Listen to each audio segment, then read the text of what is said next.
Assaltos ousados, organizações implacáveis, o submundo do crime revelado. Tudo isso, agora no Arquivo Proibido.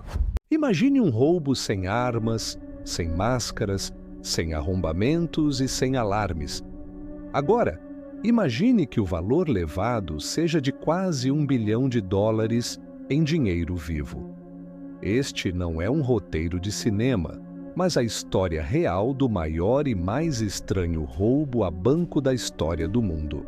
Em março de 2003, às vésperas da invasão americana, o Banco Central do Iraque foi esvaziado. O mandante não era um gênio do crime, mas o próprio ditador do país, Saddam Hussein. Hoje, no Arquivo Proibido, vamos desvendar como se rouba uma nação em plena luz do dia. A história de uma ordem presidencial, de uma caçada por um tesouro de guerra e do destino de um dos tiranos mais infames do século XX. Este é o arquivo do saque final de Saddam. Para entender este crime, precisamos voltar para o caos de Bagdá em março de 2003. O ultimato de 48 horas, dado pelo presidente americano George W. Bush, para que Saddam Hussein e seus filhos deixassem o Iraque, havia expirado. A maior força militar do mundo estava posicionada nas fronteiras. O ar na capital iraquiana era pesado com o medo e a certeza da guerra. O ditador acuado, Saddam Hussein, no poder por mais de 2 décadas, sabia que seus dias estavam contados. Em seus últimos momentos no controle, seu foco se voltou para um objetivo: salvar sua fortuna e garantir os meios para financiar uma futura insurgência. O executor. A tarefa foi confiada ao seu filho mais novo e herdeiro aparente, Qusay Hussein. Frio e calculista, Qusay controlava a guarda republicana e os cofres do regime. Ele era o homem de confiança de Saddam para as missões mais sensíveis e brutais. A missão de esvaziar o Banco Central seria sua última grande operação. Na madrugada de 18 de março de 2003, apenas um dia antes do início dos bombardeios, um comboio parou em frente ao Banco Central do Iraque. Uma transação incomum. Qusay Hussein, acompanhado do secretário pessoal de Saddam, Abid al-Hamid Mahmoud al-Tikriti, entrou no banco. Ele não precisou de armas.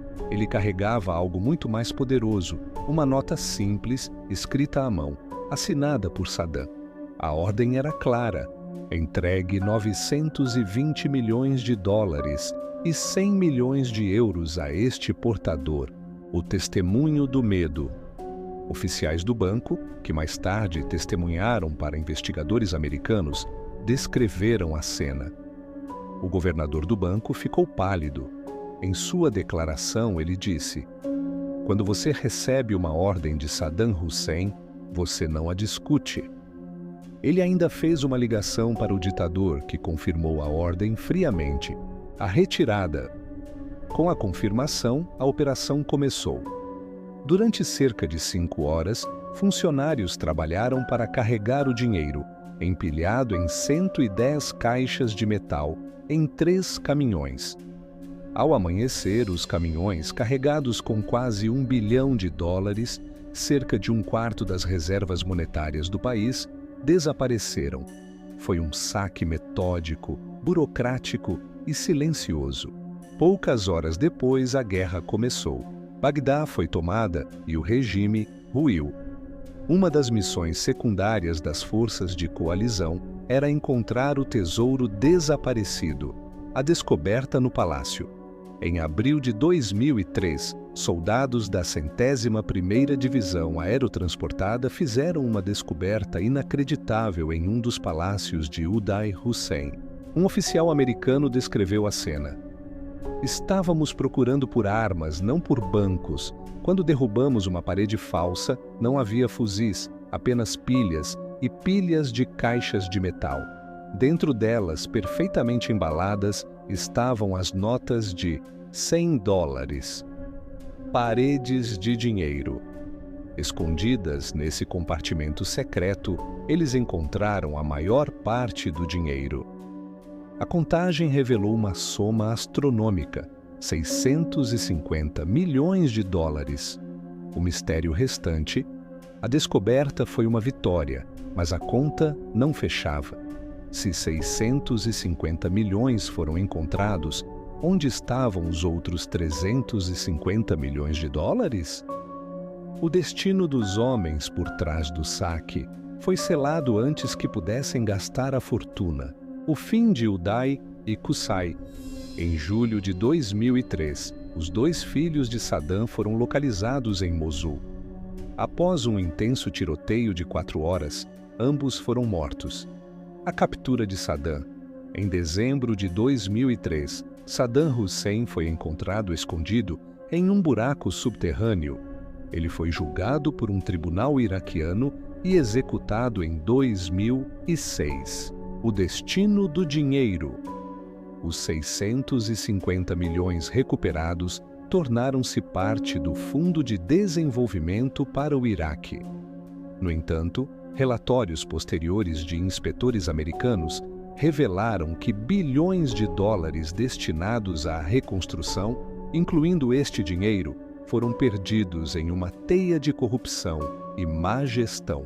O dinheiro roubado por um tirano se misturou ao caos financeiro da era pós-guerra. O dinheiro que sumiu e os 350 milhões restantes. A teoria mais forte, sustentada por agências de inteligência, é que essa quantia foi dividida e usada para financiar os primeiros e mais sangrentos anos da insurgência iraquiana. 22 anos depois, o dinheiro nunca foi oficialmente encontrado.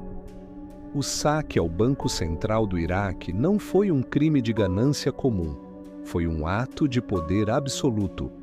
Um ditador tratando o tesouro de sua nação como sua conta bancária particular no apocalipse de seu regime. Este caso nos força a questionar a própria definição de roubo. Quando um líder rouba seu próprio povo, onde termina a autoridade e começa o crime? A história do bilhão de dólares de Saddam é um lembrete sombrio de que os maiores roubos da história muitas vezes não são cometidos por ladrões mascarados, mas por homens com poder ilimitado. O que você acha que aconteceu com o dinheiro desaparecido? Deixe sua teoria nos comentários. Se este arquivo te surpreendeu, inscreva-se no canal para mais investigações sobre os limites do poder e do crime. Eu sou Arthur Montenegro e este foi o Arquivo Proibido.